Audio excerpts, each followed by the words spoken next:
ꯑꯗꯨꯒ ꯑꯩꯈꯣꯏ ꯕꯕꯥꯗꯤꯀꯣ ONGC ꯗ ꯁꯨꯔꯝꯃꯦꯕ ONGC ꯗ ꯑꯩꯈꯣꯏꯒꯤ ꯑꯦꯀꯥꯎꯟꯇꯦꯟꯠ ꯑꯣꯐꯤꯁꯔ ꯑꯣꯏꯔꯝꯃꯦꯕꯀꯣ ꯑꯗꯣ ꯃꯍꯥꯛ ꯍꯧꯖꯤꯛ ꯔꯤꯇꯥꯌꯔꯗꯅꯤ ꯍꯧꯖꯤꯛꯀꯤ ꯑꯩꯉꯣꯟꯗ ꯁꯞꯄꯣꯔꯠ ꯌꯥꯝ ꯇꯧꯔꯦ ꯈꯜꯂꯝꯕ ꯁꯕꯁꯀ꯭ꯔꯥꯏꯕꯔꯁꯦꯀꯣ ꯑꯉꯥꯡꯁꯦ ꯃꯥꯁꯦ ꯆꯦꯟꯖ ꯑꯣꯏꯔꯦꯕꯀꯣ ꯆꯦꯟꯖ ꯑꯣꯏꯔꯛꯏꯁꯦ ꯑꯩ ꯈꯟꯕꯗ ꯃꯥꯏ ꯐꯦꯃꯤꯂꯤꯁꯤꯡꯅ ꯑꯣꯏꯔꯝꯒꯅꯤ ꯕꯤꯀꯣꯁ ꯃꯌꯥꯝ ꯈꯪꯕꯤꯔꯗꯨꯅꯤ ꯁꯣꯏꯅꯥꯏꯕ ꯑꯃꯒ ꯀ꯭ꯂꯣꯁ ꯑꯣꯏꯔꯛꯄ ꯍꯥꯏꯁꯦ ꯀꯅꯥꯁꯨ ꯄꯥꯝꯗꯦ ꯅꯠꯇ꯭ꯔꯥ ꯑꯗꯨꯒ ꯁꯥꯡꯉꯁꯨ ꯁꯥꯡꯅ ꯃꯌꯥꯝꯅ ꯑꯩ ꯚꯤꯗꯤꯑꯣꯁꯤ ꯌꯦꯡꯕꯤꯕꯒꯤꯗꯃꯛꯇꯅ ꯑꯃꯨꯛꯀ ꯑꯩꯅ ꯈꯣꯏꯔꯝꯖꯔꯤ ꯏꯀꯣꯛ ꯅꯝꯖꯗꯨꯅ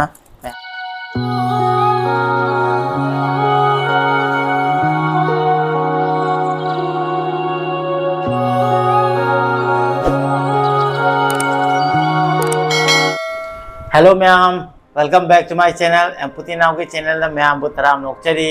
आप सभी को एम्पुटी नाव के चैनल में फिर से तहे दिल से स्वागत करता हूँ अदोदी मैम मथंगी क्वेश्चन आंसर की ब्लॉग तो अदुनेबा अबदे पार्ट 2 क्वेश्चन मैम ले होदो अदो फाइ साथी जे सिगी क्वेश्चन सिंगी पाखुमनिना को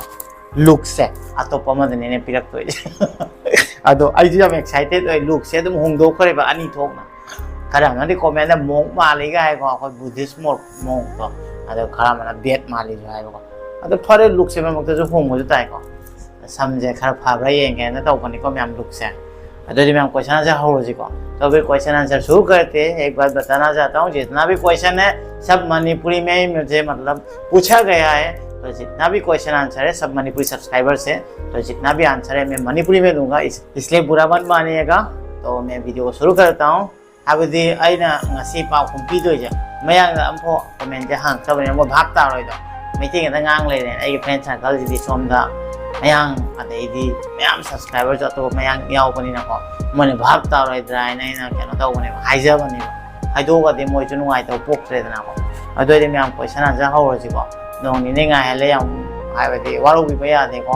आई जो हाइदी सेमगे तौरो को हेक्ता संहौदबा अदुगा प्रॉब्लम कहीं में एक तो होगा नसीदी सेम अगे है ना चंगा बने कास के अदुना मैम क्वेश्चन आंसर हौजरा के अदुगा मैम तब नहीं ना पोथा ना बोन का तौरगा फुंग हित तना ngат खना नुंगाय नगे क्वेश्चन जी आई ना सी हंगी बने को गाय ना आंसर का था कम दरा के को मैम की क्वेश्चन एम पुतिना होगी पॉकम अदुदी येंबिरो मैम अदुगा वाइ तंग हाय के आई की चैनल को येंबिरिबा को इमा इवेंट सिंग अदुगा नुसीरबा सब्सक्राइबर सिंगबो एम्पुटी नाउ याम नुसी आई वीडियो से होजाय दसु येंगनारे सिलचर दसु येंगनारे आई के सब्सक्राइबर आई फैमिली चाउथोरक जे सब्सक्राइबर जे कोचिंग कोया योरक जे याम हराउ हाय बतारे YouTube तगी सेन तान दब आइना म्याम आइबु खंगिरक अदुगा नुसीबा तान बजे मसी याम थीना नुआय हायदना काना दे म्याम अदुना म्याम आई याम हराउ याम नुसी अदुना आई म्याम बो thank you so much Emputi Nao ना मैम बो मैम नुसी अदरी मैम वीडियो हौजरगे को क्वेश्चन नंबर 1 द लेजरे सोफिया निंगथौजम ना हंगी से इबुंग से हाना करी होना बिरम के अदुगा बाबा से कई थबक तौगे यामना फबा माले नुसी फुल सपोर्ट इबुंग इचन सोफिया ऐसे हाना ऐसे कैसु जॉब थबक टाइम ते सुरम मनते को जॉब तो बनते को अदुगा बिजनेस आइजे को अखोगी चेंपागी मिल म लेरमे को अदुजु खर तावरे अदगिदी आइगी फ्रेंड सिंग जे अखोय तानारगा इन्वेस्ट खर मसा तौई हाबे तारे को कानागा दबदो अदमाइन तौरगा दम हाइदी आइसे सी मा हाइबो लेते को पंगतौ तौइबा थबक से हाइदी अमा खतदा स्टे तौनिंगदेबा मसमदो हाबदी सेन जे सोमदे जो खर लाक अदमाइना याम नुंगायना थबक से तौनिंगे हाबे तारे को अदना अदमाइना खर तौरमे अदुगा ई थबक नुंगा फंगदना जॉब का सुदना अदुमा केमता लेते को अदा ओइदबसु ngamingde केम तौरमदे अखो अदुगा अखो बाबादी को ONGC दा सुरमेबा ONGC दा अखोई अकाउंटेंट ऑफिसर ओइरमेबा को अदा महाग रिटायर्ड नि अदना आई प्राउड तवी अखो बाबा हाबदि ONGC अकाउंटेंट ऑफिसर सुरमे अदुजु मसाना हाबदि याम वाना होनजरपगी मसागी होनरपगी ममननि हाबे तारे अदना बाबाना असे अदमाइ सुरमदसु आई याम प्राउड तौजे बाबाना अदुगुम सुरमबैजु आई ngasi याम नुंगाइबा लाइफ म फंगिनि हाबे तारे को अदो महाकना होनबिरम बै अदना आइसु होननिंगे आइना होनरगना आई इचा इसु नुंगाइ होदोइने ने खनजे अदगिदि फबा याम मालेनुसि फैदा ꯈꯔ ꯃꯃꯥ ꯃꯄꯥ ꯃꯁꯥꯏ ꯃꯃꯥ ꯃꯄꯥꯕꯨ ꯀꯅꯥꯅ ꯐꯠꯇꯦ ꯍꯥꯏꯕꯁꯦ ꯂꯣꯏ ꯐꯩ ꯑꯗꯣ ꯑꯗꯨꯝ ꯕꯕꯥ ꯃꯃꯥ ꯍꯥꯏꯁꯤꯗꯤ ꯃꯣꯏꯅ ꯉꯥꯡꯗꯅ ꯀꯅꯥꯅ ꯉꯥꯡꯕꯤꯔꯨꯗꯣꯏꯅꯣ ꯑꯩꯈꯣꯏꯕꯨꯀꯣ ꯑꯗꯨꯅ ꯃꯣꯏꯅ ꯈꯔ ꯉꯥꯡ ꯀꯥꯟꯗ ꯅꯣꯏꯁꯨ ꯋꯥꯔꯧꯔꯝꯕ ꯌꯥꯏꯑꯕꯀꯣ ꯋꯥꯔꯧꯔꯨꯅꯨ ꯉꯥꯏꯍꯥꯛꯇꯪ ꯉꯥꯡꯉꯤꯅꯦ ꯂꯝꯕꯤꯗ ꯆꯠꯂꯨꯕ ꯁꯣꯔꯣꯛꯇ ꯃꯤ ꯑꯃꯅ ꯍꯦꯛꯇꯀꯣ ꯏꯆꯥꯁꯦ ꯉꯥꯡꯉꯨ ꯌꯥꯄꯣꯟꯇꯦ ꯏꯃꯥ ꯏꯄꯥꯅ ꯈꯤꯇꯪ ꯉꯥꯡꯗꯣꯏꯅꯦ ꯍꯥꯏꯕꯗꯤ ꯑꯩꯕꯨ ꯀꯅꯥ ꯉꯥꯡꯕꯤꯗꯣꯏꯅꯣ ꯑꯝꯇ ꯈꯟꯕꯤꯌꯨꯅꯦꯀꯣ ꯀꯅꯥꯝꯇ ꯉꯥꯡꯕꯤꯅꯤꯡꯉꯥꯏ ꯂꯩꯇꯦꯕꯀꯣ ꯉꯥꯡꯕꯤꯗꯣꯏꯁꯦ ꯃꯃꯥꯒ ꯕꯕꯥ ꯈꯛꯇꯅꯦꯕ ꯑꯗꯨꯅ ꯃꯃꯥ ꯕꯕꯥꯅ ꯉꯥꯡꯕꯗ ꯋꯥꯔꯧ ꯈꯣꯠꯂꯧꯕ ꯉꯥꯛꯇꯪ ꯂꯩꯔꯁꯨꯀꯣ ꯉꯥꯏꯍꯥꯛ ꯂꯩ ꯀꯥꯎꯊꯣꯛꯈ꯭ꯔꯕ ꯂꯣꯏꯔꯦ ꯑꯗꯨꯝ ꯍꯦꯟꯖꯤꯟꯅ ꯈꯟꯕꯤꯔꯨꯅꯨ ꯃꯊꯪꯗ ꯀꯣꯏꯁꯟ ꯂꯩꯖꯔꯦ ꯄ꯭ꯔꯤꯟꯁꯦꯁ ꯀꯧꯋꯦꯀꯣ ꯃꯃꯤꯡꯁꯦ ꯄ꯭ꯔꯤꯟꯁꯦꯁꯅ ꯍꯪꯉꯤꯁꯦ ꯏꯆꯟ ꯄ꯭ꯔꯤꯟꯁꯦꯁ ꯍꯥꯏꯔꯒꯦꯀꯣ ꯗꯥ ꯑꯚꯤꯖꯤꯠꯀꯤ ꯁꯕꯁꯀ꯭ꯔꯥꯏꯕꯔꯁꯤꯡꯒꯤ ꯃꯔꯛꯇꯒꯤ ꯗꯗꯥꯕꯨ ꯈꯔ ꯍꯦꯟꯅ ꯂꯨꯅ ꯅꯨꯡꯁꯤꯅ ꯇꯧꯕꯤꯕ ꯑꯋꯥꯕ ꯃꯤꯀꯨꯞꯇ ꯊꯥꯖꯗꯅ ꯃꯇꯦꯡꯒ ꯍꯦꯛ ꯄꯥꯡꯂꯛꯄ ꯐꯤꯖꯤꯀꯦꯜꯂꯤ ꯃꯦꯟꯇꯦꯜꯂꯤ ꯑꯣꯔ ꯑꯦꯅꯤꯊꯤꯡ ꯗꯗꯥꯒꯤ ꯊꯃꯣꯏꯅꯁꯨ ꯄꯦꯟꯈꯤꯕ ꯌꯥꯝ ꯐꯩ ꯀꯥꯏꯅ ꯈꯟꯈꯤꯕ ꯃꯤꯁꯛꯀꯗꯤ ꯌꯥꯎꯕꯤꯕ꯭ꯔꯥ ꯌꯥꯎꯈꯤꯕꯒ ꯂꯩꯔꯗꯤ ꯃꯤꯡ ꯈꯪꯖꯒꯦ ꯍꯥꯏꯕꯤꯌꯨ ꯑꯍꯜ ꯑꯉꯥꯡ ꯅꯨꯄꯥ ꯅꯨꯄꯤ ꯂꯣꯏ ꯑꯣꯏꯕ ꯌꯥꯏꯀꯣ ꯍꯥꯏꯔꯤꯁꯦ ꯀꯥꯏꯅ ꯏꯁꯃꯥꯏꯂꯤꯒ ꯄꯤꯔꯦ ꯅꯣꯛꯄꯩ ꯗꯗꯥꯒꯤ ꯁꯕꯁꯀ꯭ꯔꯥꯏꯕꯔ ꯂꯣꯏ ꯅꯨꯡꯁꯤ ꯍꯥꯏꯕꯗꯨꯗꯤ ꯍꯥꯏꯔꯣꯏꯀꯣ ꯍꯥꯏ ꯊꯃꯣꯏꯒꯤ ꯑꯁꯦꯡꯕ ꯄꯥꯎꯈꯨꯝ ꯄꯥꯝꯖꯩ ꯍꯣꯏ ꯆꯨꯝꯃꯤ ꯅꯨꯡꯁꯤꯕꯕꯨꯗꯤ ꯁꯕꯁꯀ꯭ꯔꯥꯏꯕꯔ ꯂꯣꯏ ꯅꯨꯡꯁꯤꯕꯀꯣ ꯑꯗꯨꯒ ꯍꯧꯖꯤꯛꯀꯤ ꯏꯆꯟꯅ ꯍꯪꯉꯛꯏꯕ ꯀꯣꯏꯁꯟꯁꯦ ꯃꯁꯤꯒꯤ ꯄꯥꯎꯈꯨꯝꯁꯦ ꯑꯩ ꯍꯥꯏꯅꯤꯡꯉꯤ ꯆꯨꯝꯃꯤ ꯏꯆꯟꯅ ꯍꯥꯏꯁꯦ ꯑꯗꯨꯃꯥꯏꯅꯗꯤ ꯑꯩ ꯄꯨꯛꯅꯤꯡꯗ ꯂꯩꯈꯤ ꯍꯥꯏꯗꯤ ꯑꯩꯒꯤꯀꯣ ꯍꯣꯏ ꯃꯌꯥꯝꯅꯕꯨꯗꯤ ꯅꯨꯡꯁꯤꯔꯩꯀꯣ ꯑꯗꯨꯏꯁꯨ ꯃꯌꯥꯝꯗꯒꯤ ꯑꯩꯅ ꯈꯔ ꯍꯦꯜꯂꯤ ꯈꯟꯕ ꯑꯁ ꯍꯥꯏꯕꯗꯤ ꯃꯁꯤꯒꯤ ꯑꯉꯥꯡꯁꯤꯅ ꯑꯩꯉꯣꯟꯗ ꯂꯨꯅ ꯇꯧꯕꯁꯦ ꯈꯔ ꯇꯣꯉꯥꯜꯂꯤ ꯃꯌꯥꯝꯗꯒꯤ ꯑꯗꯨꯒ ꯑꯩ ꯄꯨꯛꯅꯤꯡꯗꯁꯨ ꯑꯄꯦꯟꯕ ꯐꯥꯎꯕ ꯍꯥꯏꯕꯗꯤ ꯅꯨꯡꯉꯥꯏꯕ ꯆꯥꯎꯊꯣꯛꯄ ꯍꯔꯥꯎꯕ ꯑꯃꯗꯤ ꯄꯣꯛꯑꯦꯀꯣ ꯑꯗꯨꯕꯨ ꯍꯥꯏꯕꯗꯤ ꯈꯟꯕꯁꯦ ꯂꯣꯏꯅꯃꯛ ꯑꯣꯏꯒꯅꯤ ꯍꯥꯏꯕ ꯂꯩꯇꯦꯕꯀꯣ ꯑꯗꯨꯅ ꯑꯩꯁꯦ ꯑꯩꯒꯤ ꯀꯩꯅꯣꯁꯦ ꯑꯩꯒꯤ ꯑꯃ ꯂꯥꯏꯟ ꯂꯩꯕꯀꯣ ꯑꯗꯨ ꯂꯥꯏꯟꯗꯩ ꯀ꯭ꯔꯣꯁ ꯇꯧꯗꯦꯕ ꯑꯗꯨ ꯂꯥꯏꯟꯗꯣ ꯀ꯭ꯔꯣꯁ ꯇꯧꯗꯦ ꯇꯧꯍꯧꯗꯕꯩꯁꯨ ꯐꯔꯦ ꯍꯥꯏꯅ ꯈꯜꯂꯦꯕꯀꯣ ꯀꯩꯒꯤꯅꯣ ꯍꯥꯏꯗꯤꯅꯦ ꯑꯩꯅ ꯈꯜꯂꯝꯕꯗꯨꯒꯀꯣ ꯐꯣꯟ ꯑꯗꯨꯗꯣ ꯍꯥꯏꯗꯤ ꯆꯦꯟꯖ ꯑꯣꯏꯔꯦ ꯍꯥꯏꯕ ꯇꯥꯔꯦ ꯑꯩꯅ ꯍꯧꯖꯤꯛꯀꯤ ꯑꯩꯉꯣꯟꯗ ꯁꯞꯄꯣꯔꯠ ꯌꯥꯝ ꯇꯧꯔꯦ ꯈꯜꯂꯝꯕ ꯁꯕꯁꯀ꯭ꯔꯥꯏꯕꯔꯁꯦꯀꯣ ꯑꯉꯥꯡꯁꯦ ꯃꯥꯁꯦ ꯆꯦꯟꯖ ꯑꯣꯏꯔꯦꯕꯀꯣ ꯆꯦꯟꯖ ꯑꯣꯏꯔꯛꯏꯁꯦ ꯑꯩ ꯈꯟꯕꯗ ꯃꯥꯏ ꯐꯦꯃꯤꯂꯤꯁꯤꯡꯅ ꯑꯣꯏꯔꯝꯒꯅꯤ ꯕꯤꯀꯣꯁ ꯃꯌꯥꯝ ꯈꯪꯕꯤꯔꯤꯗꯨꯅꯤ ꯁꯣꯏꯅꯥꯏꯕ ꯑꯃꯒ ꯀ꯭ꯂꯣꯁ ꯑꯣꯏꯔꯛꯄ ꯍꯥꯏꯁꯦ ꯀꯅꯥꯁꯨ ꯄꯥꯝꯗꯦ ꯅꯠꯇ꯭रा ꯑꯗꯨꯅ ꯁꯣꯏꯅꯥꯏꯕꯗ ꯀ꯭ꯂꯣꯁ ꯑꯣꯏꯕꯁꯦ ꯀꯅꯥꯁꯨ ꯄꯥꯝꯗꯦ ꯁꯤ ꯍꯥꯏꯅ ꯑꯩꯉꯣꯟꯗ ꯁꯕꯁꯀ꯭ꯔꯥꯏꯕꯔꯁꯤꯡꯅ ꯍꯧꯖꯤꯛ ꯍꯥꯏꯔꯛꯑꯅꯤ ꯑꯗꯨꯃꯥꯏꯅ ꯍꯥꯏꯕꯤꯒꯅꯨ ꯅꯨꯡꯉꯥꯏꯇꯦ ꯕꯠ ꯁꯤ ꯑꯁꯦꯡꯕꯅꯤ ꯁꯤ ꯔꯤꯌꯦꯜ ꯐꯦꯛꯅꯤ ꯑꯗꯨꯅ ꯑꯩ ꯁꯕꯁꯀ꯭ꯔꯥꯏꯕꯔꯅ ꯌꯥꯝꯅ ꯀ꯭ꯂꯣꯁ ꯑꯣꯏꯔꯁꯨ ꯑꯩ ꯌꯥꯝ ꯀ꯭ꯂꯣꯁ ꯍꯥꯏꯗꯤ ꯂꯤꯃꯤꯠ ꯑꯃꯗ ꯊꯝꯃꯦꯕ ꯍꯦꯟꯅ ꯀ꯭ꯂꯣꯁ ꯑꯣꯏꯗꯦꯕ ꯀꯩꯒꯤꯅꯣ ꯍꯥꯏꯗꯤ ꯃꯤꯁꯤꯡꯁꯤꯗꯤ ꯇꯦꯝꯄꯣꯔꯔꯤ ꯉꯥꯛꯇꯅꯦꯕ ꯍꯧꯖꯤꯛꯀꯥꯟ ꯇꯧꯔꯤꯁꯤꯗꯤ ꯈꯔꯗꯤ ꯅꯨꯡꯁꯤꯅꯕ ꯁꯥꯒꯅꯤ ꯈꯔ ꯀꯦꯌꯔ ꯂꯧꯕ ꯁꯥꯒꯅꯤ ꯑꯗꯨꯅ ꯑꯩꯁꯨ ꯌꯥꯝ ꯌꯦꯟꯊꯣꯛꯄꯗ ꯃꯤꯁꯦ ꯂꯣꯏ ꯀꯤꯅꯔꯛꯄꯗ ꯑꯩꯁꯦ ꯂꯥꯏꯐꯀꯤ ꯍꯥꯏꯕꯗꯤ ꯐꯖꯅ ꯃꯍꯥꯎꯁꯦ ꯈꯪ ꯊꯝꯃꯦꯕ ꯃꯌꯥꯝ ꯄꯨꯟꯕꯗ ꯑꯗꯨꯅ ꯃꯤꯁꯦ ꯑꯗꯨꯅ ꯗꯤꯖꯦꯕꯜ ꯏꯆꯤꯟ ꯏꯅꯥꯎꯁꯤꯡꯁꯨ ꯍꯥꯏꯖꯒꯦꯀꯣ ꯌꯥꯝ ꯍꯩꯅ ꯀ꯭ꯂꯣꯁ ꯑꯣꯏꯕꯤꯌꯨ ꯑꯗꯨꯒꯅꯦ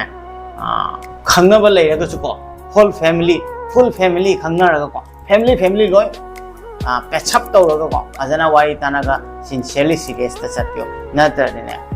ꯅꯨꯡꯉꯥꯏꯇꯕ ꯃꯌꯥꯝ ꯊꯣꯛꯀꯅꯤ ꯑꯗꯨꯅ ꯐꯦꯃꯤꯂꯤꯗ ꯍꯥꯟꯅ ꯈꯪꯍꯟꯕꯤꯌꯨ ꯑꯗꯨꯒ ꯐꯦꯃꯤꯂꯤ ꯁꯞꯄꯣꯔꯠꯁꯦ ꯄꯨꯔꯥ ꯌꯥꯎꯍꯟꯕꯤꯀꯣ ꯐꯦꯃꯤꯂꯤ ꯁꯞꯄꯣꯔꯠ ꯌꯥꯎꯕ ꯁꯨꯡꯌꯥ ꯌꯥꯗꯦ ꯅꯠꯇ꯭ꯔꯗꯤ ꯁꯣꯏꯗꯅ ꯅꯨꯡꯉꯥꯏꯇꯕ ꯐꯪꯒꯅꯦꯅ ꯈꯜꯂꯤ ꯑꯗꯨꯅ ꯑꯁꯦꯡꯕ ꯄꯥꯎꯈꯨꯝꯅꯤ ꯆꯨꯝꯃꯤ ꯑꯩ ꯄꯨꯛꯅꯤꯡꯗ ꯑꯗꯨꯃꯗꯤ ꯐꯥꯎꯈꯤ ꯑꯩꯅ ꯌꯥꯝ ꯍꯔꯥꯎꯕ ꯍꯥꯏꯕꯗꯤ ꯌꯥꯝ ꯍꯔꯥꯎꯕ ꯑꯩꯉꯣꯟꯗ ꯅꯨꯡꯉꯥꯏꯖꯕ ꯑꯃꯗꯤ ꯑꯣꯏꯈꯤ ꯑꯩꯉꯣꯟꯗ ꯍꯥꯏꯗꯤ ꯈ꯭ꯋꯥꯏꯗꯒꯤ ꯃꯌꯥꯝꯁꯤ ꯃꯔꯛꯇ ꯃꯁꯤ ꯑꯉꯥꯡꯁꯤꯃꯅ ꯈꯔ ꯀꯦꯌꯔ ꯂꯧꯕ ꯑꯗꯨꯒ ꯑꯃ ꯇꯧꯕꯁꯦ ꯍꯦꯜꯂꯤ ꯑꯩꯅ ꯈꯛꯇ ꯑꯗꯨ ꯃꯅꯨꯡꯗ ꯑꯩꯅ ꯚꯥꯞꯇ ꯑꯃ ꯑꯗꯨꯝ ꯈꯟꯖꯔꯝꯕꯩ ꯋꯥꯅꯤꯀꯣ ꯍꯥꯏꯗꯤ ꯐꯠꯇꯕ ꯔꯣꯝꯗ ꯅꯠꯇꯦꯕꯀꯣ ꯌꯥꯝ ꯆꯝꯃꯒ ꯌꯥꯝ ꯅꯨꯡꯁꯤꯖꯕ ꯍꯥꯏꯇꯥꯔꯦ ꯄꯨꯛꯅꯤꯡꯗ ꯑꯗꯨꯃꯥꯏꯅ ꯑꯃ ꯊꯣꯛꯄ꯭ꯔꯥ ꯍꯥꯏꯕꯗꯣ ꯏꯆꯟꯅ ꯍꯥꯏꯔꯛꯄꯗꯨꯒ ꯑꯩꯁꯨ ꯈꯨꯝꯕꯅꯦꯕꯀꯣ ꯑꯗꯨꯃꯥꯏꯅ ꯌꯥꯎꯈꯤꯗꯕꯗꯤ ꯅꯠꯇꯦ ꯌꯥꯎꯈꯤ ꯕꯠ ꯑꯩ ꯏꯁꯥꯒꯤ ꯕꯣꯔꯗꯔ ꯂꯥꯏꯟꯁꯦ ꯀꯩꯗꯧꯉꯩꯗꯁꯨ ꯀ꯭ꯔꯣꯁ ꯇꯧꯗꯦ ꯑꯩ ꯏꯁꯥꯒꯤ ꯁꯦꯜꯐ ꯔꯦꯁꯄꯦꯛꯇ ꯂꯩꯔꯒ ꯑꯩ ꯏꯁꯥꯒꯤ ꯂꯥꯏꯟꯒꯤ ꯃꯅꯨꯡꯗ ꯂꯩꯕ ꯑꯩꯁꯦ ꯀꯔꯤꯅꯣ ꯍꯥꯏꯁꯦ ꯀꯥꯎꯕ ꯁꯨꯡꯌꯥ ꯌꯥꯗꯦꯕ ꯑꯩꯈꯣꯏꯅ ꯑꯩꯁꯦ ꯀꯔꯤꯅꯣ ꯀꯥꯎꯕ ꯁꯨꯡꯌꯥ ꯌꯥꯗꯦ ꯑꯗꯨꯅ ꯑꯩ ꯈꯪꯗꯦ ꯑꯩ ꯑꯇꯩꯗꯤ ꯋꯥ ꯃꯈꯥ ꯇꯥꯅꯤꯡꯗ꯭ꯔꯦ ꯑꯗꯨꯒ ꯃꯊꯪ ꯀꯣꯏꯁꯟꯗ ꯂꯩꯖꯔꯦ ꯑꯩꯈꯣꯏꯒꯤ ꯔꯣꯕꯔꯠ ꯌꯨꯝꯅꯥꯝ ꯃꯉꯥꯡꯀꯣ ꯃꯍꯥꯛꯅ ꯍꯪꯉꯤꯁꯦ ꯕ꯭ꯔꯗꯔꯁꯤꯅ ꯏꯌꯥꯝꯕꯅ ꯈ꯭ꯋꯥꯏꯗꯒꯤ ꯅꯨꯄꯤꯗ ꯆꯦꯜꯍꯟꯅꯤꯡꯕ ꯒꯨꯟꯁꯦ ꯀꯔꯤ ꯒꯨꯟ ꯆꯦꯜꯍꯟꯅꯤꯡꯕꯒꯦ ꯑꯃꯅ ꯏꯌꯥꯝꯕꯅ ꯑꯍꯥꯟꯕ ꯅꯨꯡꯁꯤꯈꯤꯕ ꯅꯨꯄꯤꯒꯤ ꯃꯤꯡꯁꯦ ꯀꯔꯤ ꯃꯤꯡ ꯀꯧꯕꯤꯕꯒꯦ ꯏꯌꯥꯝꯕꯅ ꯈ꯭ꯋꯥꯏꯗꯒꯤ ꯄꯥꯝꯕ ꯃꯆꯨꯁꯦ ꯀꯔꯤ ꯃꯆꯨꯅೋ ꯏꯌꯥꯝꯕꯒꯤ ꯕꯕꯥ ꯃꯃꯥꯅꯤ ꯃꯅꯨꯡꯗ ꯈ꯭ꯋꯥꯏꯗꯒꯤ ꯅꯨꯡꯁꯤꯕꯁꯦ ꯀꯔꯝꯕꯅꯣ ꯍꯥꯏꯕꯤꯔꯛꯑꯣ ꯉꯥꯏꯖꯔꯤ brother gi question answer je mamang gi part 1 gi du chap mana ba ma yaw khare ko adu ura ka dum khang bi ramani brother na gi blog eng bi mani na adu shu mai am ka khumja ge ko brother khwai da gi chelan ning ba aina gun si di ko brother mama ba ulun ta wai family bu support ta wai family bu lun ta ko adu ga ai si ju kari no aina phana khang ba because ai ga samna ra khwai di ko khar di problem o dro bani ba abane awaba ngakani ga bai sai do adu mak ni bai gi aduna ai ga loina pai da adu mama plus sacrifice ta wa ga lak pata ni na tra ne aduna khallu bu ai bau diam nung si bo abane aina disable orak pa je aina pok pa di orak pa di ai yam khalam roi ba ko abane pok pa de ai je somai na pola bani ko ai abane samna dai hu ji ko pok pa de ai je somai na lai ai tem nu ngai to pok te adu ga aina poklak pa dai nat ta bi da thangai takta sahi ani makhai ka tangai ko samaina aina yam awaba life ama thengna ba ja masi yam nuai te ba tare bra masi du pai nuai aduga ahan ba nuksi ki ba yamana ahan ba nuksi ki ba nupi gi ming se kari aming de di ai ba ma gi de thokja kare ming de di ya ya de ko hai ba de mama gi blog ta jai hai ja kare ko ahan ba aina khangna jaram khangna pa abade du di angang oi abe dare ko ai ingala ko teenage akoi pakhang pharak pai matang gi wai ne do aina achum du ai first ta adana khan ki bu du do share tok ja bani ba first to adana mamangi blog ko dum yaw khra bane brother na lana love you no adui matang dai phana declare tok bi gra bani mamangi blog ko na adu dum yeng biro brother pa kum phang biran aduga iyambagi baba mai monunga paide nuksi da bese kana ma du question da bani pura sore ba moini je one oina ui ba ide ani thongna ude ba ama khak oina ui ba ko adu ima ni baba ni loina ki role je tongali ba na ima gi role tongali baba gi role tongali ko sidi aduna ani mak cha powerful ne ba ani mak yaw do sunya ya de na tra adu na chap mane gari khata chat pa ya phone ko saka yaw da saka khata chat pa ya phone gari engine yaw loi chap mane aduna moi ni magse same ni adu bu hoi nupi ni ne ko ima ko na abdi ima hai ba sidi ko nupi ni ne ko adu moi na care tor ko ti kedang hen ga ni ko hai ba de nupa de gi aduna ima hai di loi ba tum bra char bra kari tauri tau everything ma mana dum care lo pro aduna chap mane da adu ima di atu pro na kitang khak ti hen mane adu mathangi question amu yeng ase ma'am mathangi question da lai jare usam sana tampa inaugi kwai da pam potsak amatang haibiro ai kwai da pam potsak tai oi no potsak se kwai da pam potsak se aina pam se gari achau ba se yam pame na akhoi achau hai di mi tare mu chamba chaka sang chau wang achau gari je akhoi gi aina kwai pam je ba ka je hai ga je akhoi gari da hai ga na Fortuner je siam pame nupa thok ma dei ga kumsa na nupa ma do ga ma dream ni ko kai lai gam do na da dum khan ja be ba ni dai se ade sian hang ga ni na ai lot pa ya de ko wa khan da lai do aduna dream ni ge ngam ni ngam moi di khang de dream moi di tham me tang so ko adu dream moi na dum lai ja sano ado ai yam pam ja ba di sian hai pam jo po sak sa ko sik ka adu ka to yam pa me Fortuner hai mathang question da lai jare thokchom yai phaba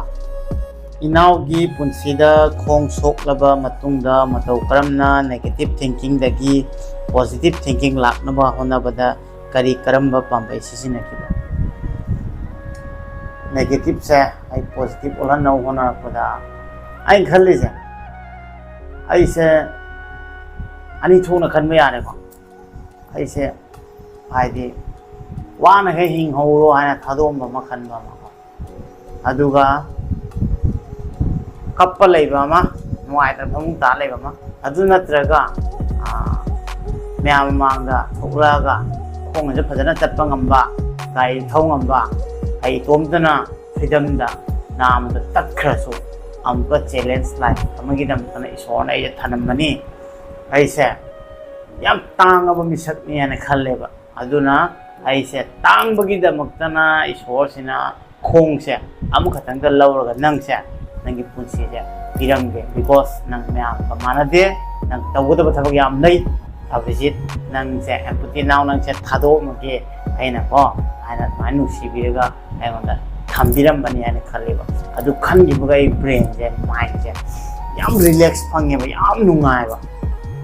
ꯌꯥꯝ valuable ꯄꯥꯔꯁꯟꯅꯤꯀꯣ ꯑꯩꯁꯦꯅ ꯁꯤꯁꯦ ꯏꯁꯥꯅ ꯁꯥꯒꯠꯆꯕ ꯋꯥꯈꯜꯅꯤꯀꯣ ꯑꯩ mentally ꯀꯃꯥꯏꯅ ꯁ꯭ꯇꯔꯣꯡ ꯇꯧꯒꯦ ꯏꯁꯥꯅ ꯁꯥꯒꯠꯆꯕ ꯋꯥꯈꯜꯅꯤꯀꯣ ꯃꯤꯒꯤꯗꯃꯛꯇ ꯅꯠꯇꯦꯀꯣ ꯏꯁꯥꯒꯤꯗꯃꯛꯇ ꯑꯗꯨꯅ ꯑꯩꯁꯦ ꯌꯥꯝ ꯏꯝꯄꯣꯔꯇꯦꯟꯅꯤ ꯑꯩ ꯅꯨꯡꯉꯥꯏ ꯍꯤꯡꯒꯗꯕꯅꯤ ꯍꯣꯏ ꯋꯥꯁꯅꯨ ꯑꯋꯥꯕ ꯃꯌꯥꯝ ꯂꯥꯛꯁꯅꯨ ꯅꯪ ꯀꯞꯇꯅ ꯂꯩꯒꯗꯕ ꯅꯠꯇꯦꯀꯣ ꯍꯥꯏꯅ ꯃꯤꯗꯤ ꯑꯉꯥꯎꯕꯅꯤ ꯈꯜꯂꯝꯕ ꯌꯥꯏꯀꯣ ꯏꯁꯥꯅ ꯏꯁꯥꯒ ꯋꯥꯔꯤ ꯁꯥꯟꯅꯩꯕ ꯅꯪꯁꯦ ꯂꯦꯝ ꯃꯥꯡꯍꯟꯕ ꯌꯥꯗꯦ ꯑꯗꯨꯒꯨꯝꯕ ꯑꯃ ꯊꯝꯃꯒ ꯕ꯭ꯔꯦꯟꯁꯦ ꯑꯔꯣꯏꯕꯤꯗ ꯄꯨꯁ ꯄꯤꯕꯅꯦꯕ ꯑꯩꯁꯦꯀꯣ ꯑꯗꯨꯃꯥꯏꯅ ꯇꯧꯔꯒ ꯃꯃꯥꯡ ꯊꯥꯗꯅ ꯆꯠꯂꯒ ꯄꯣꯖꯤꯇꯤꯚ ꯚꯥꯏꯕꯁꯦ ꯑꯩ ꯏꯁꯥꯅ ꯄꯨꯊꯣꯛꯆꯕꯅꯦ ꯍꯥꯏꯕ ꯇꯥꯔꯦ ꯑꯗꯨꯃꯥꯏꯅ ꯑꯩ ꯃꯦꯟꯇꯦꯂꯤ ꯈꯔ ꯏꯁꯥꯅ ꯏꯁꯥꯁꯦ ꯁꯦꯝ ꯁꯥꯏ ꯍꯥꯏꯕ ꯇꯥꯔꯦ ꯑꯗꯨꯒ ꯃꯊꯪ ꯀꯣꯏꯁꯟꯗ ꯂꯩꯖꯔꯦ ꯔꯦꯕꯤꯀꯥ ꯀꯧꯏ ꯔꯦꯕꯤꯀꯥꯅ ꯍꯪꯉꯤꯁꯦ ꯅꯥꯎꯒꯤ ꯏꯇꯩꯃ ꯑꯃꯗꯤ ꯗꯗꯥ ꯎꯗꯦꯅ ꯃꯁꯛ ꯈꯪꯉꯤꯅꯤ ꯏꯇꯩꯃꯁꯦ B.Ed ꯇꯧꯏ ꯃꯥ ꯒꯨꯋꯥꯍꯥꯇꯤꯗꯒꯤꯅꯤ ꯏꯇꯩꯃ B.Ed ꯇꯧꯕꯁꯦ ꯃꯥ ꯑꯦꯟꯇ꯭ꯔꯦꯟꯁ ꯊꯥꯔꯒ ꯐꯪꯉꯦ ꯑꯗꯨꯒ ꯃꯥꯒꯤ ꯍꯧꯖꯤꯛꯀꯤ ꯑꯦꯗꯃꯤꯁꯟ ꯇꯧꯔꯤꯕ ꯃꯐꯝꯁꯦ ꯃꯈꯣꯏ ꯌꯨꯝꯗꯒꯤ ꯅꯛꯅꯕ ꯑꯗꯨꯅ ꯌꯨꯝꯗꯒꯤ ꯑꯞ ꯗꯥꯎꯟ ꯇꯧꯏ ꯑꯗꯨꯒ ꯗꯗꯥꯅ ꯁꯤꯁꯦ ꯑꯩꯈꯣꯏ ꯑꯗꯨꯒ ꯂꯩꯔꯒ ꯃꯥ ꯖꯣꯕ ꯇꯧꯏ ꯍꯥꯏꯕ ꯇꯥꯔꯦ ꯄ꯭ꯔꯥꯏꯚꯦꯠꯇꯀꯣ ꯑꯗꯨꯅ ꯌꯨꯝꯗ ꯍꯧꯖꯤꯛ ꯂꯩꯇꯦ ꯍꯥꯏꯕ ꯇꯥꯔꯦ ꯃꯊꯪ ꯀꯣꯏꯁꯟ ꯂꯩꯖꯔꯦ AS ꯒꯦꯃꯤꯡꯗꯒꯤꯀꯣ ꯕ꯭ꯔꯣꯒꯤ ꯐꯥꯔꯁ ꯂꯚꯀꯤ ꯃꯤꯡ ꯑꯃꯗꯤ ꯕ꯭ꯔꯣ ꯑꯁ ꯑꯩ ꯐꯥꯔꯁ ꯂꯚꯁꯤꯗꯤ ꯐꯖꯅ ꯍꯪꯉꯤꯍꯦ ꯕ꯭ꯔꯣꯒꯤ ꯐꯥꯔꯁ ꯂꯚꯀꯤ ꯃꯤꯡ ꯑꯃꯗꯤ ꯕ꯭ꯔꯣꯁꯦ ꯍꯧꯖꯤꯛ ꯁꯤꯡꯒꯜ ꯂꯣ ꯅꯠꯇ꯭ꯔꯒ ꯔꯤꯂꯦꯁꯟ ꯂꯣ ꯍꯥꯏꯕꯤꯔꯛꯑꯣ ꯕ꯭ꯔꯣꯒꯤ ꯑꯁ ꯑꯩ ꯋꯥꯔꯦ ꯂꯚꯀꯤ ꯃꯇꯥꯡꯁꯦ ꯕ꯭ꯔꯗꯔ ꯑꯩ ꯀꯩꯅꯣꯝꯇꯪ ꯍꯥꯏꯖꯒꯦꯕꯀꯣ ꯑꯩꯒꯤ ꯐꯥꯔꯁ ꯂꯚꯁꯦ ꯑꯗꯨꯒꯤ ꯃꯇꯥꯡꯗꯣ ꯑꯩ ꯑꯃꯨꯛꯀ ꯍꯟꯅ ꯍꯥꯏꯕꯗ ꯈꯤꯇꯪ ꯅꯨꯡꯉꯥꯏꯖꯗꯕ ꯇꯟꯕ ꯍꯥꯏꯇꯥꯔꯦꯀꯣ ꯚꯤꯗꯤꯑꯣꯁꯨ ꯁꯥꯡꯉꯗꯤ ꯃꯌꯥꯝ ꯂꯣꯏꯅ ꯕꯣꯔ ꯆꯥꯔꯅꯤ ꯑꯗꯩ ꯃꯃꯥꯡꯒꯤ ꯄꯥꯔꯠ 1ꯒꯤꯗꯨꯒ ꯌꯥꯎꯕꯅꯦꯕ ꯑꯩ ꯐꯥꯔꯁ ꯂꯚꯁꯦ ꯀꯗꯥꯏꯗꯩꯅ ꯀꯃꯥꯏꯅ ꯀꯔꯤꯅꯣ ꯍꯥꯏꯅ ꯑꯗꯣ ꯌꯥꯝ ꯏꯟꯇꯔꯦꯁꯇꯤꯡꯁꯨ ꯑꯣꯏꯕꯅꯤꯀꯣ ꯑꯗꯣ ꯑꯩ ꯑꯗꯨ ꯃꯇꯝ ꯍꯥꯏꯒꯦ ꯕ꯭ꯔꯣꯗ ꯕ꯭ꯔꯣ ꯁꯥꯎꯕꯤꯕ ꯌꯥꯗꯦꯀꯣ ꯔꯤꯀ꯭ꯋꯦꯁ ꯇꯧꯖꯩꯁꯤꯅꯦ ꯄꯥꯔꯠ 1ꯒꯤ ꯀꯣꯏꯁꯟꯗꯨꯒ ꯆꯪꯉꯒ ꯑꯗꯨꯝ ꯐꯪꯕꯤꯒꯅꯤꯀꯣ ꯑꯗꯨꯗꯤ ꯑꯩꯒꯤ ꯐꯥꯔꯁ ꯂꯚꯀꯤ ꯃꯇꯥꯡꯒꯤ ꯄꯥꯎꯈꯨꯝꯗꯣ ꯑꯗꯨꯒ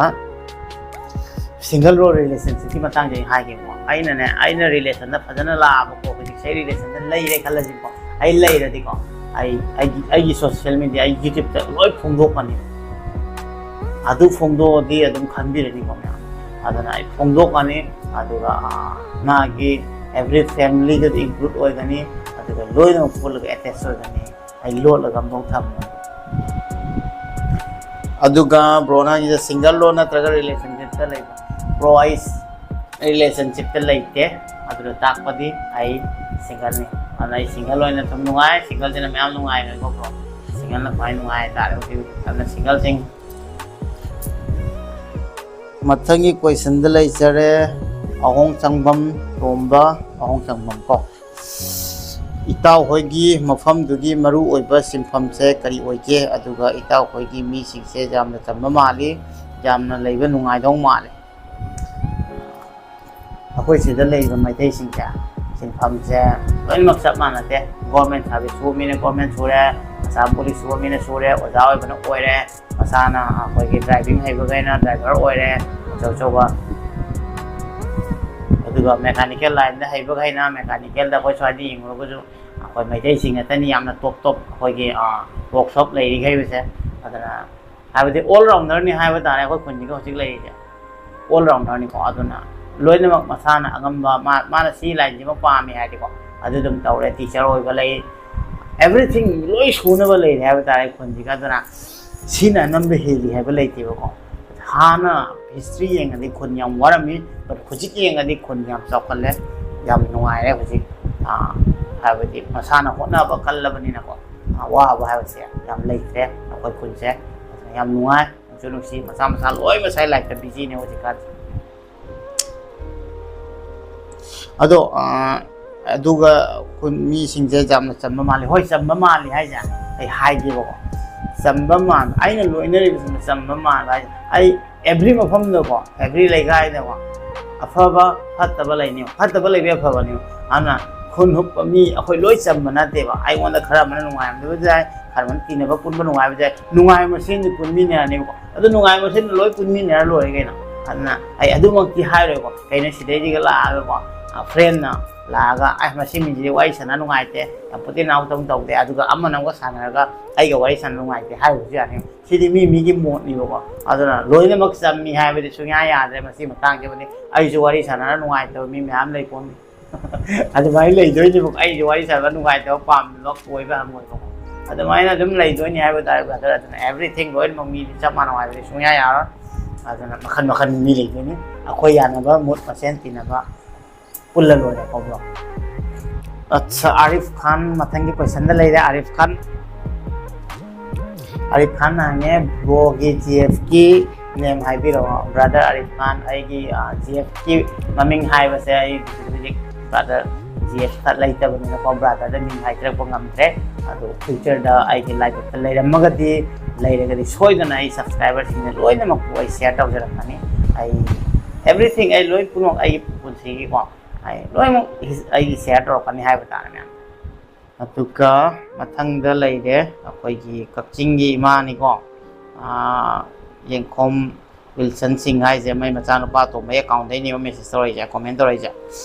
picha gi punsi da pangdam kari no aduka disable oi ba sing da kari message pi gani seng na pa kom pi bi ro I actually इमा आई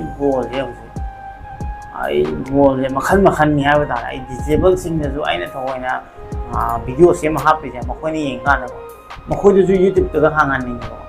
कइनो आइदि आई खंगी म जुमने म पान थोलक तबा अदुग मयाम को फेस तौ तबा मीना कई कमाइना हाइना गनि आइदि सबना बदि हम नुंगाइ तबनि को आइदि पोकलक पदे नत्तबनि ना को आई फाउना नुंगाइ तबा यम जावइबा खोंगतत पदुगा इनरगा कई काना दोइनो सिगुमा dialogue फाउदा नासिगा तारेबा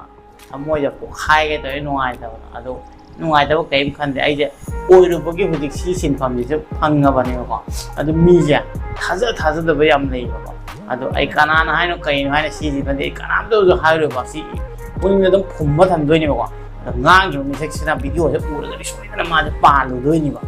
palo ba so oy sano but ado patte hai bi ba do kari gina ay di akoy loy na ay so ipa fan le mine hayeng kari oy gani hai ba tambangam drab pun sini ko video ye ngaga ay di thammaga loy ga horen kari oy gani ba khang de ba koy myam se ko aduna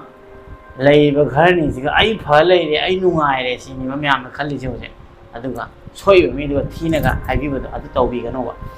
disable oina poi ba ichine naw sing je poklak ki hana polak panat ki ba moi kyam nungai ra moi khangra na nom khak moi ga numit ama moi ga lai da ga yeng bi wa moi lifestyle se kamai taw ge adum khan bi ra ni ai di go ai gi ma na sing ne ko hai ba di hujikan je moi phatte hai ba na te moi ne puning ngak tra bani aduna ama moi ga langmi ne ba sak ta ko party sarty je ai di zero invite ni ba je zero je se si zero invite ni ba ju ji ko aduna ai su khangi ba ko habde aina ai se habde headache oina lorum mani moina ko adu kaim ta khan no ba isana isabu company se mo isana isa se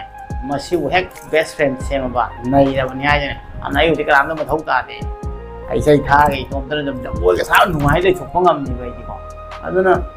ni me lakin depend da to si disable le tin na sin da masi message se piningi aduga empathy now youtuber ma le ko na khoi mom da khan ba ate youtuber sing de khang ne ko koi di yam chaw youtuber ka tan but empathy now youtuber lai only for disabled brother and sister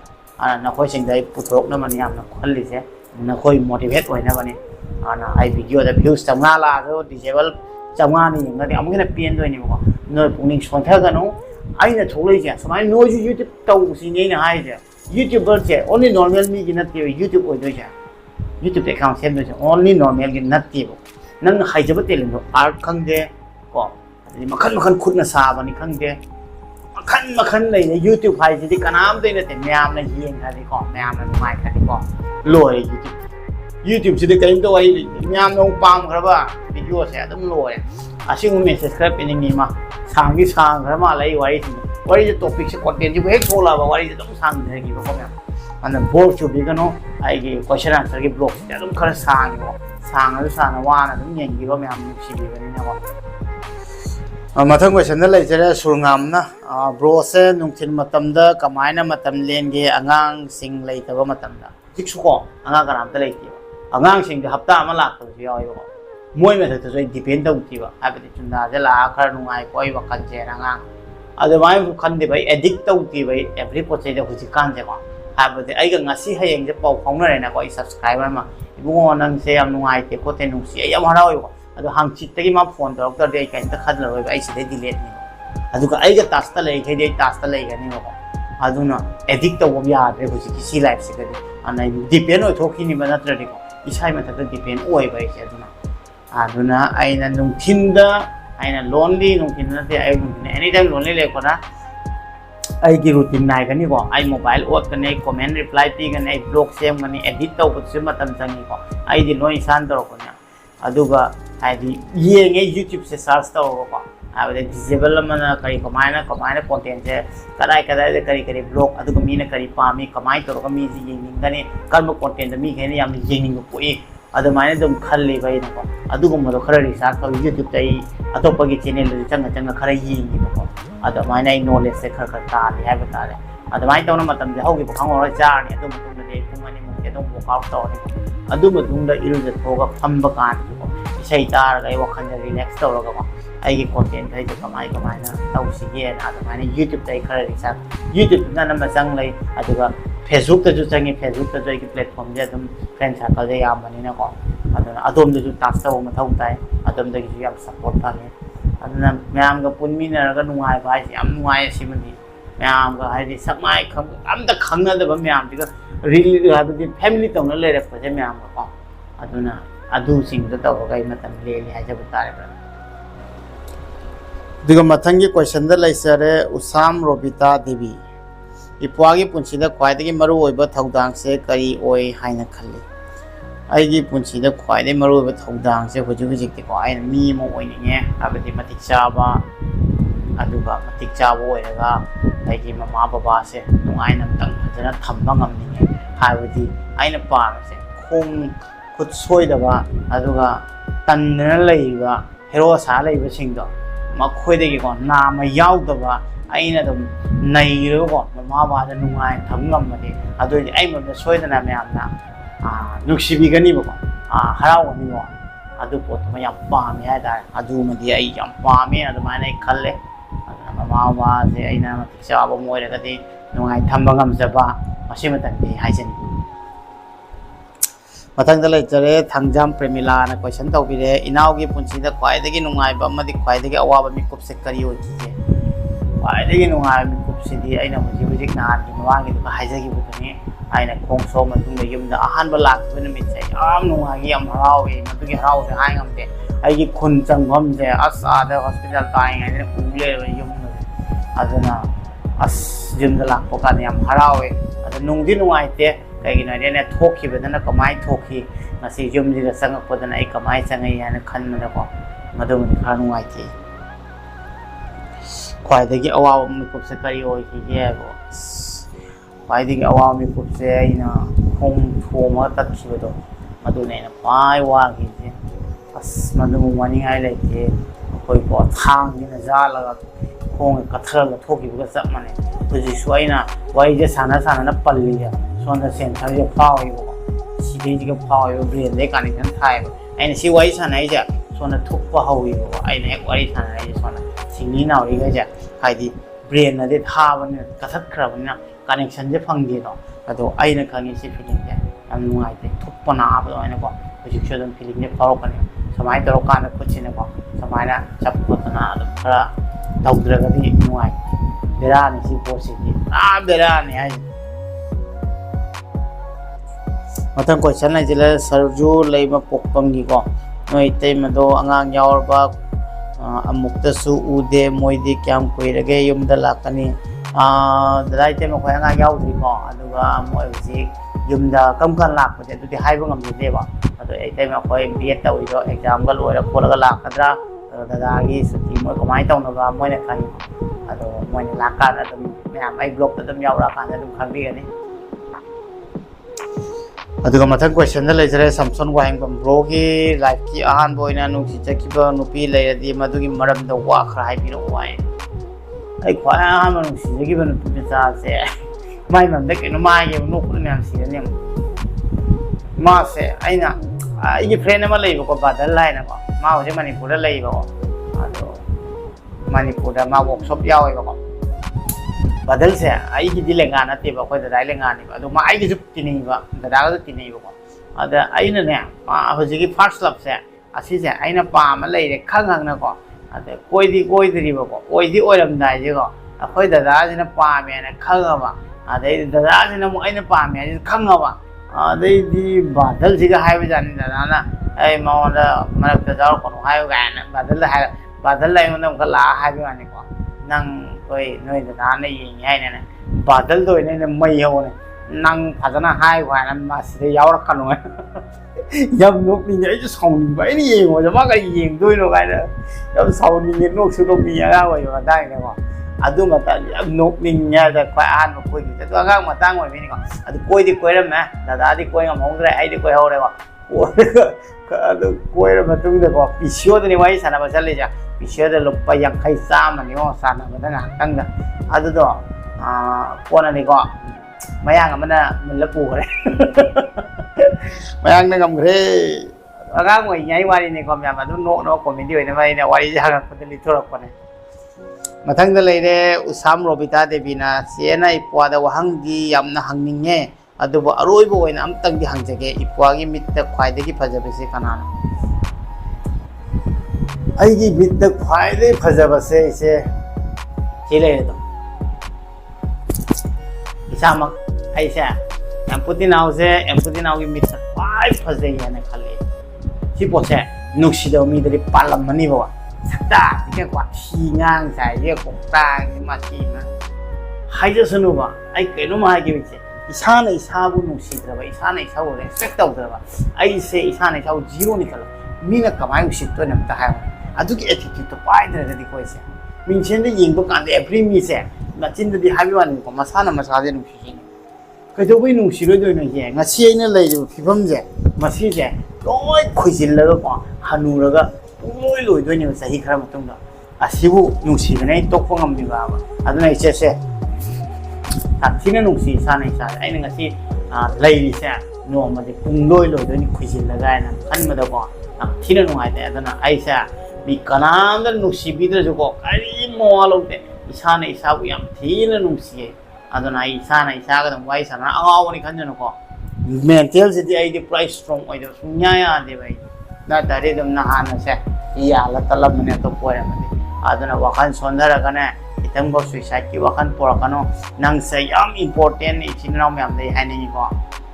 yam important ma'am ग मानदे नवदा तो गुण म यावनि अदुना लेम मांग याम तांग फंगबा कोइ पुंसिनि time Panse मसि थादोग सत खनबिगनो suicide की ममदा खितंग बौ खनगनो नंग दि जखिनिको अखोइ साइ साइ लेहौगदोरिबा नंगी फैमिली सिंगदो नंग इमेजिन तो कमाइना कपकनी कमाइ नुंगाइ तो खवने नंगु नुसिरेबा मिसिंग अदु नुंगाइ तबदो खल्लगने नसागी नुंगाइ तबदो अदु नुंगाइ तबदो खल्लगको नंग सुइसाइड तौनिबा पोकप्रामते यें तौरमदा मिकुपतो अदु खता खल्लो नंगी फैमिली सिंगदि मान अदु मतुंगदको वखंद दुम लाहानि अदुना अदु खनबे यादे पाइ मित फजैजे इसाना इसादेमा नि मोलो अदम नंग हाजनिंगी चे मथंग क्वेश्चन दे लेजरे हिजबुर ब्रो की क्वालिफिकेशन हाइबो आई यामना एजुकेटेड नते आई की स्टडी लाइफ से इतंग चोंगथोक चोंगथिंग तौखिबगी बेरा काखरे अदुना केनमतंग हाइगेबा क्लास 6 7 मतंग से सोमदने आई हॉस्टल लेबदा नुंगाइदबा इसिनाव लेबदा को दादा खनि लेबदा दादा मी खनरा को यावबा अखोई स्कूल लाइफ से याम हुंदो होगिन तौइबो अदुई मतंग दो आई पर्सनल लाइफ की मतंग हिस्ट्री होना sorry story on the corner tap na leisure ke ba sang ba but manipur jo ko bisempur ko akoi kangu leitana adu de leirega ko ai tha taruk taret se like tameba akoi bisempur gi scholar school ai da signing am on tho kare ming ko but scholar le me ba adu ko hoi tamme ba ai tha taret mu aduna bisempur je tamak pani na ko mahau se loina pham pham gi dum khang ya ba dai manipur tha taret tamme ba lai bisempur da aduna education je haidi yang chongthok chonghin tau bane na पानीगुबै mood से हम लेगिदेबा अदुना matric लोरगा कोना को आइजे ITI जे अखोय इंडस्ट्रियल ट्रेनिंग इंस्टीट्यूट चंगा अदुदा डीजल मैकेनिकल डीजल को आई सर्टिफिकेट पाए लेरे अदुदुना ने होजि खाइ सि थबक अदुना याम एजुकेटेड नते आई क्वालिफिकेशन ओनली ITI पास करतने मसी मतंग हाइजेनि शरद चंद्र शर्मा है मथंग क्वेश्चन थमजरे मियोइबा अखोयगी ख्वाइदगी मरु ओइबा थौदांग से करिनो हाइनिंगे अदुगा पृथ्वी सिदा आइगिनी हाइबदा कनासु उडक्त्रबा मतमदा पांगल थौना पुनमक्का मांगसिलकबा मियोय अमना अमागी पुंसी खोंगचत अदो करमना मपुंग फाहनगनी याम लुबा क्वेश्चन है ब्रदर नांगिसे अखोई ख्वाइदगी मरु ओइबा थौदांग से अइसे यामना हाइबदि मैच्योर ओइरगा एडल्ट ओइरगा अइ इसामंगने याम मतिक चाबा मीमु ओइदबनिना को मसी मतंग से अइना हाइबदि पक्चदेबो को तसेंगना अइना को सिदे थबक अचौब अमा सुरगा नत्र वेल एस्टाब्लिश अदुगा वेल हाइबदि अइना चौखत्तना बिजनेस का जे मपुम फाना अचौब मीमु ओइरगा दिको अइ वाइजे ताबदा नुंगाइगनिबा सी मतंग सिदि म्याम लोइमंगना यानिंगमगनि हानि खल्लेबो अदुना अइना ngang थोरकपजे होजि खरा मन खनगनिबा सही मतंग से करि सुओइदिउ मानगसु सिगुम ज्ञान ताइए अदुना दुइ मन नु तोपिरो आई हाइदो आई मरुओइ खरा मन खल्लिबको ऐसे चाना मतिक चाना मतुंगदको जुम फजबा म सारबा अदुगा सेन थुम तापताइ पाए मतुंगदको आई इमाइ पाए नुंगाइ थमगनि गायना खल्लिबको आई अतुम मतुंगदो नुपि थीगनि गा खल्लिबको फरे भाई यारसिबा दुइ मतंगो अदुगा मान अदु थबक तौबदा मादु सही आजा थोखरोबको माजे कोन एस्टाब्लिश ओइरोजि खल्लेजिबा अदु मतंगदो माइ फैमिली दो लेगिगद्रो अदु मतंगदो इमा इपादो उगिगद्रो उरोइबा नत्रा अदुना अदुगे भाब थादोसिबा करिने समना हाइबदा हुजि हुजि पखंग मचाम ओइसे माना करोड़पति मीदुबु कलक्कनिबो अदुगा करोड़पति मीदुना को अनाब ताताइ पाएगा मानोगा पखंग मचादो उदे कलक्कनि खेनबसि यंको म्याम हाबदि पखंग मचाजिना हुजि माउन डील तौगे हुजि कनानोमदा आई सुबसी अचौचौबा केनोदगी ताइम हाबदि सोशल प्लेटफॉर्म ना अचौचौ मीना डायलॉग तो ngang अदुगुमदे इंस्पायर और मोटिवेट ओइबा कोजे हाबदि नंगी हुजि लेइबा हक्सांग से हुजि समना हाबदि पखंग मचा गाइजे लोइनो ngaoini को सेन तो पाइनिंगिनि नुंगाइनिंगिनि अदुदा लाक्चरी लाइफ से पामनिबा अदुगा पाइ लाक्चरी लाइफ फंगिबा अहन अमदा हंगसिबा माना ने माइ लेइबा लंथोंजे हुजि करोड़ करोड़ पिथोगी हायगिबा अदुगा ने हेक सिनबा यारमदिको नंगी हक्सांग दे हुजि हुजि पखंग मचा अनाब कइमता लेइत्रिबा अदुगा चाबा थक्पा लोइ याबा सांगा चाबा हक्सांग अनाब हमता लेइत्रि चानिंगबा चा यारे नुंगाइदना को कोइनिंगबा कोय अनाब कइमता लेइत्रबना खु चिपा नाब खोपा म लेइत्रबना माउंदा करो पुनोसे पीरजि हायजि को सेन थोंजे लोइना अदुगा नंगी हक्सांग से आई लौरगे आई से नंग लौर हायदा अदु पखंग मचा तो यागदा हंगोबा सोया यागदा अदुदि क्याम तांगिबा प्रॉपर्टीज नो बखोन पाइजे नत्रा नहा ओइङैन पाइजे अदुना इसागी भेलु जे सबचाना खनबिउवा आइना कता मी ओरगा सक्सेसफुल ओरगा त इसी लाइफ से फंगदोय नतिबा हुजि हुजि फंगिबा लाइफ से आदि ममा बाबा सिरिना को लाइफ से याम तांगबा लाइफ निबा एवरीथिंग तौगदा बोदि हुजि तुम तौरो बको याम हेंदोकना जु खनबिउनो बा अदुगा आइना पामिबा लाइन दो अदुगा ते चूज तौरगा दम थबक से तौबो नुंगाइगनिबा अवाबा लैरो अदुना आइना पामजबा लाइन द तौदबिदे नमपुर तौरगदि मदुददि नुंगायरो बिजनेस थंगे अमदा अदुना इसागी पामबा लाइन जे हाइदि सेंजन याम लाक्तबजु याइको अदुगा अदु लाक्पो खरदना जु याम नुंगाइगनिबा इसाई पामजबा लाइन ओइगनिना अदुगा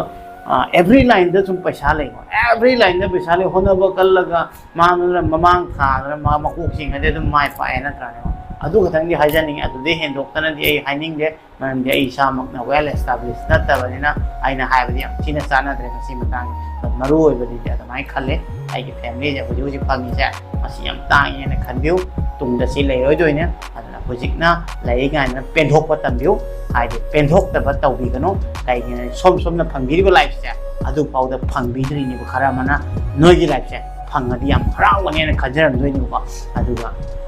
मोइनदि अदु फंगदनि नंगी लाइफ से फंगबा पामिनो नंग नंका अतोपा लाइफ पामिनो अदुदि अपेन मरे सुंगाइ नारा पुनोना खंगिरे अदु मतंगदनि को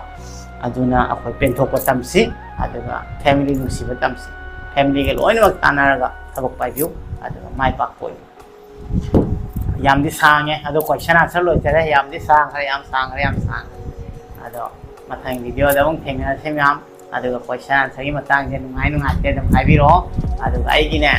ꯄꯤꯛꯏꯉꯩꯗꯒꯤꯀꯣ ꯑꯩ ꯏꯁꯥꯅ ꯀꯣꯏꯁꯟ ꯑꯟꯁꯔ ꯅꯠꯇꯕꯤꯗꯀꯣ ꯄꯤꯛꯏꯉꯩꯗꯒꯤ ꯑꯩ ꯏꯁꯥꯅ ꯏꯁꯥꯒꯤ ꯁ꯭ꯇꯣꯔꯤ ꯈꯔ ꯁꯦꯌꯔ ꯇꯧꯖꯕ ꯌꯥꯕ꯭ꯔꯥꯅ ꯁꯕꯁꯀ꯭ꯔꯥꯏꯕꯔꯁꯤꯡꯗ ꯍꯪꯖꯔꯤ ꯑꯗꯨ ꯌꯥꯔꯒꯗꯤ ꯑꯩ ꯃꯈꯥ ꯇꯥꯅ ꯃꯊꯪꯗ ꯕ꯭ꯂꯣꯛ ꯁꯦꯝꯃꯒ ꯍꯥꯏꯕꯗꯤ ꯍꯥꯞꯆꯔꯛꯀꯦ ꯀꯣꯟꯇꯦꯟꯗꯣ ꯑꯗꯨꯒ ꯃꯌꯥꯝꯅ ꯅꯨꯡꯉꯥꯏꯇꯦ ꯑꯗꯨꯝ ꯇꯥꯕꯤꯌꯨ ꯅꯨꯡꯁꯤꯕꯤꯔꯒꯗꯤ ꯑꯩ ꯁꯣꯏꯗꯅ ꯁꯦꯌꯔ ꯇꯧꯖꯒꯅꯤ ꯑꯗꯨꯒ ꯇꯥꯅꯤꯡꯗ꯭ꯔꯒꯗꯤ ꯑꯩ ꯇꯧꯖꯔꯣꯏ ꯅꯠꯇ꯭ꯔꯗꯤ ꯌꯦꯡꯉꯔꯣꯏ ꯑꯔꯦꯝꯕꯅꯤꯀꯣ ꯑꯩ ꯇꯣꯝꯗꯅ ꯄꯪꯆꯥ ꯁꯥ ꯌꯥꯄꯣꯟꯇꯦ ꯑꯩꯒꯤ ꯆꯦꯅꯦꯜ ꯅꯠꯇꯦ ꯍꯥꯏꯗꯨꯅꯤ ꯃꯌꯥꯝꯒꯤ ꯆꯦꯅꯦꯜꯅꯤ ꯌꯦꯡꯕꯤꯔꯤꯕ ꯃꯌꯥꯝꯁꯦ ꯃꯌꯥꯝꯒꯤꯅꯤ ꯃꯌꯥꯝꯅ ꯌꯦꯡꯕꯤꯗ꯭ꯔꯗꯤ ꯑꯩ ꯀꯔꯤꯝ ꯅꯠꯇꯦꯀꯣ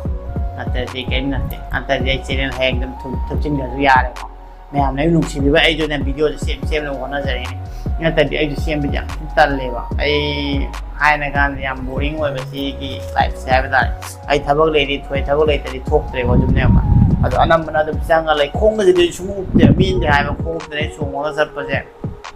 ꯑꯗꯨꯗ ꯍꯥꯏꯅ ꯑꯩꯅ ꯈꯪꯉꯤꯕꯀꯣ ꯈꯣꯡ ꯎꯞꯄꯗꯣ ꯑꯁ ꯑꯣꯝꯃꯒꯅꯦ ꯌꯥꯝ ꯅꯨꯡꯉꯥꯏꯈꯤꯗ꯭ꯔꯖꯥꯠꯅꯤ ꯅꯨꯡꯁꯤꯠ ꯆꯪꯉꯒ ꯅꯥꯕꯁꯨ ꯌꯥꯎꯋꯤ ꯆꯠꯄꯗꯀꯣ ꯑꯁ ꯌꯥꯝ ꯋꯥꯏ ꯄꯣꯁꯇꯦꯔꯤꯛ ꯂꯦꯛ ꯎꯞꯄꯁꯦ ꯑꯁ ꯀꯔꯤꯝ ꯅꯨꯡꯉꯥꯏꯕ ꯅꯠꯇꯦ ꯎꯕꯗ ꯐꯖꯕ ꯈꯛꯇꯅꯤ ꯑꯗꯨꯅꯅꯦ ꯃꯤꯅ ꯈꯪꯉꯣꯏ ꯑꯩꯅ ꯀꯝꯐꯣꯔꯠ ꯑꯣꯏꯕꯒꯤꯅꯦ ꯈꯣꯡ ꯂꯧꯊꯣꯛꯇꯅ ꯂꯩꯔꯤꯁꯦ ꯑꯩ ꯁꯨꯡꯎ ꯎꯞꯅꯤꯡꯗꯦ ꯑꯩ ꯁꯨꯃꯥꯏꯅ ꯂꯩꯕꯅꯤ ꯌꯥꯝ ꯊꯤ ꯅꯨꯡꯉꯥꯏ ꯑꯗꯨꯕꯨ ꯅꯨꯡꯉꯥꯏꯇꯦ ꯁꯨꯃꯥꯏꯅ ꯆꯠꯄ ꯉꯝꯗꯦꯗꯅ ꯃꯄꯥꯟꯗꯗꯤꯀꯣ ꯑꯗꯨꯗꯨꯅ ꯑꯩ ꯎꯞꯇꯕ ꯌꯥꯗꯦꯕ ꯑꯗꯨꯗꯨꯅ ꯎꯞꯄꯒꯤ ꯆꯠꯄ ꯌꯥꯔꯦ ꯒꯥꯔꯤ ꯊꯧꯕ ꯌꯥꯔꯦꯀꯣ ꯑꯗꯨꯒꯤ ꯈꯛꯇ ꯑꯩ ꯎꯞꯄꯒ ꯃꯄꯥꯟ ꯊꯣꯛꯑꯦ ꯅꯠꯇ꯭ꯔꯗꯤ ꯌꯥꯝ ꯕꯣꯔꯤꯡꯅꯦ ꯑꯩꯒꯤ ꯂꯥꯏꯐꯁꯦ ꯅꯣꯡꯃꯗ ꯍꯞꯇꯥ ꯑꯃꯅꯤꯒ ꯒꯦꯠ ꯎꯗꯕꯒ ꯌꯥꯎꯋꯦ ꯑꯩꯅ ꯃꯨꯠꯁꯦ ꯑꯣꯐ ꯂꯩꯔꯛꯑꯗꯤꯀꯣ ꯍꯧꯖꯤꯛꯁꯦ ꯑꯩꯅ ꯌꯨꯇ꯭ꯌꯨꯕꯇ ꯈꯔ ꯑꯦꯛꯇꯤꯚꯤꯇꯤ ꯑꯣꯏꯔꯛꯄꯩꯅꯦ ꯅꯠꯇ꯭ꯔꯗꯤ ꯍꯥꯟꯅꯗꯤ ꯌꯨꯇ꯭ꯌꯨꯕꯇꯅꯦ ꯑꯩ ꯍꯞꯇꯥꯗꯒ ꯚꯤꯗꯤꯑꯣ ꯊꯥꯡꯒꯠꯂꯛꯄꯣꯟꯇꯦ ꯍꯞꯇꯥ ꯑꯃꯅꯤ ꯐꯥꯎ ꯚꯤꯗꯤꯑꯣ ꯊꯥꯡꯒꯠꯇꯦ ꯍꯧꯖꯤꯛꯇꯤ ꯁꯕꯁꯀ꯭ꯔꯥꯏꯕꯔꯈꯩꯅ ꯑꯩꯕꯨ ꯁꯣꯏꯗꯅ ꯌꯦꯡꯅꯤꯡꯉꯝꯒꯅꯤ ꯑꯩꯁꯨ ꯈꯪꯉꯦꯕ ꯑꯩꯅ ꯄꯥꯝꯖꯕ ꯌꯨꯇ꯭ꯌꯨꯕ ꯆꯦꯅꯦꯜꯒꯁꯦ ꯑꯩꯈꯣꯏꯁꯨ ꯌꯦꯡꯕꯗꯀꯣ ꯃꯥ ꯚꯤꯗꯤꯑꯣ ꯍꯥꯞꯄꯗꯤ ꯑꯗꯨꯝ ꯌꯦꯡꯕꯁꯦ ꯅꯨꯡꯉꯥꯏ ꯅꯠꯇ꯭ꯔꯥ ꯅꯨꯡꯁꯤꯗꯕ ꯃꯤꯁꯤꯡꯁꯦ ꯍꯥꯏꯕ ꯅꯠꯇꯦꯀꯣ ꯅꯨꯡꯁꯤꯕ ꯃꯤꯁꯤꯡꯁꯦ ꯍꯥꯏꯕ ꯑꯗꯨ ꯌꯦꯡꯕ ꯅꯨꯡꯉꯥꯏꯕꯅꯤꯀꯣ ꯑꯗꯨꯃꯥꯏꯅ ꯑꯩꯁꯨ ꯚꯤꯗꯤꯑꯣꯁꯦ ꯉꯥꯏꯕꯤꯔꯝꯒꯅꯤ ꯑꯩ ꯑꯝꯇꯪ ꯍꯥꯞꯄꯗꯤ ꯃꯣꯏꯅ ꯀꯃꯥꯏꯅ ꯌꯨꯇ꯭ꯌꯨꯕꯇꯒꯤ ꯁꯦꯟ ꯂꯥꯛꯇꯕ ꯑꯗꯨꯁꯤꯡꯗꯨꯗꯤ ꯀꯔꯤꯝ ꯈꯟꯗꯦ ꯑꯗꯨꯕꯨ ꯑꯩꯒꯤ ꯁꯕꯁꯀ꯭ꯔꯥꯏꯕꯔꯁꯤꯡꯅ ꯌꯦꯡꯅꯤꯡꯉꯝꯒꯅꯤ ꯑꯗꯨꯒ ꯑꯩ ꯏꯃꯥ ꯏꯕꯦꯟꯁꯤꯡꯅꯁꯨ ꯏꯆꯥꯅꯨꯄꯥꯁꯤꯕꯨ ꯌꯥꯝ ꯅꯨꯡꯁꯤꯕꯤ ꯍꯥꯏꯗꯣ ꯈꯪꯉꯤꯀꯣ ꯑꯗꯨꯅ ꯏꯃꯥ ꯏꯕꯦꯟꯁꯤꯡꯁꯦ ꯌꯥꯝ ꯅꯨꯡꯁꯤ ꯑꯩꯕꯨ ꯕꯣꯔ ꯄꯤꯕꯤꯌꯨꯀꯣ ꯃꯥꯏ ꯄꯥꯛꯄ ꯃꯤ ꯑꯃꯇꯪ ꯑꯣꯏꯖꯒꯦ ꯑꯗꯨꯒ ꯑꯦꯝꯄꯣꯇꯤꯅꯥꯎꯁꯨ ꯃꯊꯪ ꯑꯗꯨꯝ ꯕ꯭ꯂꯣꯛ ꯍꯥꯞꯄ ꯉꯝꯖꯒꯦ ꯆꯦꯅꯦꯜꯁꯤꯁꯨ ꯒ꯭ꯔꯣꯠ ꯇꯧꯖꯒꯦ ꯑꯗꯨꯒ ꯃꯌꯥꯝꯕꯨ ꯑꯇꯩꯁꯨ ꯑꯩ ꯚꯤꯗꯤꯑꯣ ꯃꯊꯪ ꯄꯤꯕ ꯉꯝꯕ ꯑꯣꯏꯒꯦ ꯑꯗꯨꯒ ꯗꯤꯁꯦꯕꯜ ꯏꯆꯤꯟ ꯏꯅꯥꯎꯁꯤꯡ ꯐꯤꯕꯝ ꯆꯥꯗ꯭ꯔꯕ ꯏꯆꯤꯟ ꯏꯅꯥꯎꯁꯤꯡꯗꯀꯣ ꯑꯩ ꯃꯣꯏꯗꯁꯨ ꯌꯨꯝꯗꯩ ꯃꯄꯥꯟꯗ ꯄꯨꯊꯣꯛ ꯉꯝꯕ ꯑꯣꯏꯖꯒꯦ ꯑꯩꯒꯤ ꯚꯤꯗꯤꯑꯣꯒꯤ ꯊ꯭ꯔꯨꯗꯒꯤ ꯑꯗꯨꯒ ꯑꯩ ꯇꯞꯅ ꯄ꯭ꯔꯣꯁꯊꯦꯇꯤꯛ ꯂꯦꯛ ꯈꯪꯗꯦ ꯑꯗꯨꯒ ꯑꯩꯈꯣꯏ ꯗꯤꯁꯦꯕꯜꯁꯤꯡꯒꯤ ꯑꯦꯛꯇꯤꯚꯤꯇꯤꯁꯨ ꯑꯗꯨꯝ ꯑꯩ ꯀꯣꯟꯇꯦꯟ ꯄꯨꯊꯣꯛꯆꯔꯛꯀꯦ ꯑꯩ ꯈꯔ ꯇꯥꯛꯆꯔꯛꯀꯦ ꯍꯥꯏꯕ ꯇꯥꯔꯦ ꯑꯩꯅ ꯑꯈꯪꯕ ꯈꯔꯗꯣ ꯐꯔꯦ ꯚꯤꯗꯤꯑꯣꯁꯦ ꯑꯩ ꯂꯣꯏꯁꯤꯟꯖꯔꯒꯦ ꯌꯥꯝ ꯁꯥꯡꯊꯔꯦ ꯃꯌꯥꯝ ꯑꯗꯨꯒ ꯁꯥꯡꯅ ꯃꯌꯥꯝꯅ ꯑꯩ ꯚꯤꯗꯤꯑꯣꯁꯤ ꯌꯦꯡꯕꯤꯕꯒꯤꯗꯃꯛꯇꯅ ꯑꯃꯨꯛꯀ ꯑꯩꯅ ꯈꯣꯏꯔꯝꯖꯔꯤ ꯏꯀꯣꯛ ꯅꯨꯡꯖꯗꯨꯅ ꯃꯌꯥꯝꯅ ꯑꯩꯒꯤ ꯚꯤꯗꯤꯑꯣꯁꯤ ꯌꯦꯡꯕꯤꯕꯒꯤꯗꯃꯛꯇ ꯊꯦꯡꯛ ꯌꯨ ꯁꯣ ꯃꯆ ꯃꯌꯥꯝ ꯅꯨꯡꯉꯥꯏ ꯂꯩꯕꯤꯌꯨ ꯐꯖꯅ ꯂꯩꯕꯤꯌꯨ ꯑꯅꯥ ꯑꯌꯦꯛ ꯌꯥꯎꯕꯤꯒꯅꯣ ꯃꯊꯪ ꯚꯤꯗꯤꯑꯣꯗ ꯑꯃꯨꯛ ꯊꯦꯡꯅꯔꯁꯤ ꯃꯌꯥꯝ ꯑꯗꯨꯐꯥꯎꯇꯪ